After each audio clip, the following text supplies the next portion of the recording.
Expression libre, expression libre. Bon, moi d'abord, c'est le prophète Hervé Mungué Tamakoulé A. Je suis le directeur provincial de la province éducationnelle Kouilou 1, basé à Bandondouville, le chef-lieu de la province. La province administrative de Kouilou a 3 provinces éducationnelles. Vous avez Kouilou 1, dont le siège se trouve à Bandondouville où nous sommes. Vous avez Kouilou 2 à Kikwit et vous avez Kouilou 3 à Etiofa. Donc nous avons 3 provinces éducationnelles dans la province de Kouilou. Alors, comment alors vous interagissez, comment vous fonctionnez ici parmi les 3 provinces? Donc nous travaillons en synergie. Et d'ailleurs nous avons le même. Donc nous avons les mêmes orientations, même au moment où je vous parle. Là, vous m'avez trouvé avec une délégation de presse. Au même moment, il y a des activités qui se passent à Kouilou 1. Au même moment, ça se passe aussi à Kikwit et à Idiofa. Et nous avons le même répondant, parce que nous avons le même gouvernement provincial, comme nous avons le même ministère, le ministère de l'Éducation nationale et de la nouvelle citoyenneté, qui est dirigé par son Excellence la militaire, Madame Raissa. Donc nous avons le même principe et nous évoluons en synergie. Et nous avons cette interaction d'activités et nous fédérons autour des mêmes idéal. Et maintenant nous sommes dans le plan quinquennat des ministères. Donc nous avons les mêmes bases et nous travaillons sur base de ça. Alors parlons maintenant de votre province éducationnelle. Alors, comment fonctionne la province éducationnelle? Bon, notre province fonctionne d'abord dans son organisation. Elle a 6 sous-divisions. Nous avons la sous-division urbaine, c'est-à-dire la ville de Bandundu tout entière, il n'y a qu'une seule sous-division. Et les autres sous-divisions sont locales. Elles sont 5. Il y a Bagata 1, Bagata 2, Bagata 3, et puis vous avez Boulungu. Donc nous avons une sous-division Boulungu 3. Et il y a une sous-division à Manzasai. Il y a Fatundu. Et il y a une sous-division à Bagata. C'est que nous avons Bagata 1, Bagata 2. Et nous appelons 3, et puis nous prenons Boulungu, ça fait 5. Plus la sous-division urbaine de Bandundu, nous en avons 6. Alors, à votre entrée du jeu, vous avez dit que vous travaillez en synergie avec d'autres provinces, mais chaque province éducationnelle a quand même sa particularité, surtout des conditions, surtout certaines difficultés, tout ce que vous rencontrez dans vos services. Pouvez-vous nous expliquer? Oui, d'abord, d'emblée, je vous dirais que l'enseignement au Congo, nous qui avons eu la chance de faire le Congo, nous avons presque les mêmes réalités, sauf que dans certains coins, ce que vous dites est vrai. Par exemple, l'année passée ici, nous avons eu beaucoup de particularités.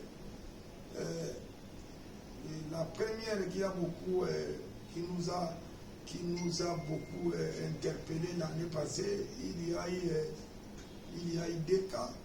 Donc la ville a été soumise à des tempêtes, à des vents violents qui avaient emporté beaucoup d'écoles. C'est comme si c'était un événement, bon, il est naturel, sûrement, mais il y a eu beaucoup d'écoles endommagées. Aussi, notre province a eu une grande difficulté, c'est celle de recevoir beaucoup d'élèves qui, les parents se sont déplacés avec les phénomènes Mubundu qui ont face ici. Et nous n'avons pas hésité, nous avions transmis beaucoup de correspondances quant à ça, pour solliciter une intervention de la haute hiérarchie. En commençant par nos propres efforts, ce que nous avions fait, le gouvernement provincial et pourquoi pas le gouvernement central, pour qu'on puisse revenir au chevet de ces écoles qui sont complètement endommagées, des toitures emportées. Et je vous dirais que même à cette époque-là, même la maison du prophète n'était pas épargnée. Et surtout, nous avions mené beaucoup, d'actions de terrain pour faire inscrire les enfants. Beaucoup d'élèves déplacés de Momondo qui étudient ici gratuitement. Mais avec cette exonération, il faudrait qu'au retour, que les écoles puissent bénéficier d'un appui. Mais malheureusement ici, je vais les souligner devant vous, il se pose avec acuité un problème de partenaires techniques financiers. Il n'y en a pas. Il n'y en a pas, c'est ce que vous voyez. Nous écrivons aux écoles, exonération, on exonère ces enfants qui vont étudier gratuitement. Alors il y a un coût sur ça. Et même dans les évaluations, ces enfants sont exemptés de la paye et des frais.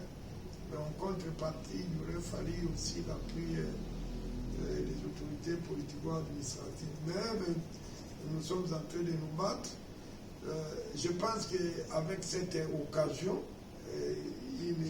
c'est une aubaine, c'est venu au bon moment avec la conférence, la 13e conférence de gouverneurs qui va se tenir chez nous ici. Ça sera une opportunité pour que nous puissions à haute voix poser un cahier de charge par l'entremise de notre ministre des tutelles, qui est Madame Rouman, ministre provinciale ayant en charge de l'éducation et nouvelles citoyenneté, avec qui nous travaillons en synergie aussi, pour que nous puissions faire entendre une fois de plus nos cris d'alarme. Alors, nous allons finir, mais il faudra aussi prendre l'angle de la gratuité de l'enseignement. Est-ce qu'ici, la gratuité de l'enseignement est effective? Mais nous sommes allés déjà au-delà. Quand je vous dis ces enfants déplacés, qui font même des épreuves certificatives gratuitement, là vous devez vous rendre compte que là où la gratuité est, donc elle est exercée à 100%. Là, en tout cas, le temps de continuer à revisiter, à voir si la gratuité est en marche ou pas, nous avons largement dépassé cette étape. Donc, ici, la gratuité de l'enseignement, elle est mise. Donc, elle est respectée, observée, et puis il ne se pose aucun problème quant à ça. Avec tout ce que nous avons ici comme école primaire, cette loi même est constitutionnelle, l'article 43 de la Constitution. C'est ainsi que moi, dans toutes mes réunions, je ne me limite pas seulement à parler de la gratuité de l'enseignement. Moi, je prends cet article dans son entièreté pour dire que l'enseignement primaire, c'est que l'école primaire est gratuite et obligatoire. C'est-à-dire les parents, donc il n'y a pas que cette gratuité, il y a aussi l'aspect obligatoire que nous devons souligner. Que tous les enfants à l'école, c'est ainsi que nous avions mené l'entrée des jeunes à la rentrée scolaire. Nous avons mené la campagne pour l'inscription de tous les enfants à l'école. Nous avons mené cette campagne pour que tous les enfants puissent, à l'âge scolaire, puissent être à l'école. Et nous y veillons. Là, c'est le chemin de bataille. Un directeur provincial qui est en République démocratique du Congo, qui doit continuer encore à cogiter sur la gratuité, dites que c'est peut-être quelqu'un qui vient d'arriver dans les sous-secteurs. Parce que la gratuité de l'enseignement, maintenant, là déjà, il n'y a plus rien à tourner autour du pot. Elle est complètement en marche. D'ailleurs, nous sommes même dans la phase d'attaquer l'enseignement de base. Pour la gratuité, là, plus rien à cogiter là-dedans. Ok, merci beaucoup. Pour en finir, juste un mot. Vous allez parler dans quelques minutes.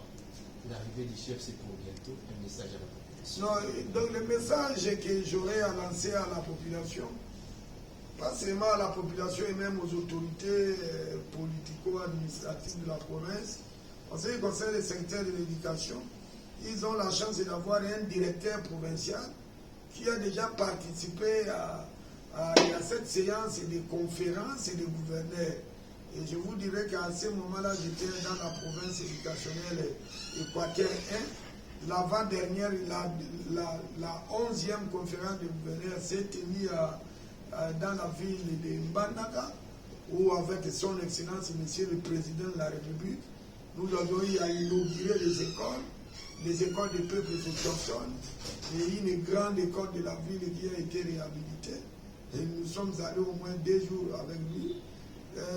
Donc nous sommes debout déjà parce que ça nous concerne. La conférence des gouverneurs nous concerne. On appelle ça conférence des gouverneurs, mais ça profite à nous tous les secteurs de la province. Mais s'il y a un secteur qui est très attentif et attend de cette conférence des gouverneurs, ça serait le secteur de l'éducation. Parce que nous sommes transversales. On ne peut rien parler d'un développement sans parler de l'éducation. Parce que celui qui veut détruire un pays, ça ne sert à rien d'apporter des obus, des armes balistiques, des bombes atomiques. Il suffit tout simplement de détruire le système éducatif et c'est fini, vous allez agenouiller tout un pays. Et nous, là, nous avons pris toutes les dispositions utiles dans nos écoles avec tous les acteurs éducatifs. Tout le monde, nous sommes mobilisés comme un seul homme pour réserver un accueil délirant au chef de l'État et à nos autorités du secteur de l'éducation. Et je pense que nous allons y arriver. Merci beaucoup. En principe, c'est moi qui dois vous remercier pour cette occasion que vous m'avez offerte pour que je puisse faire entendre la voix de l'éducation.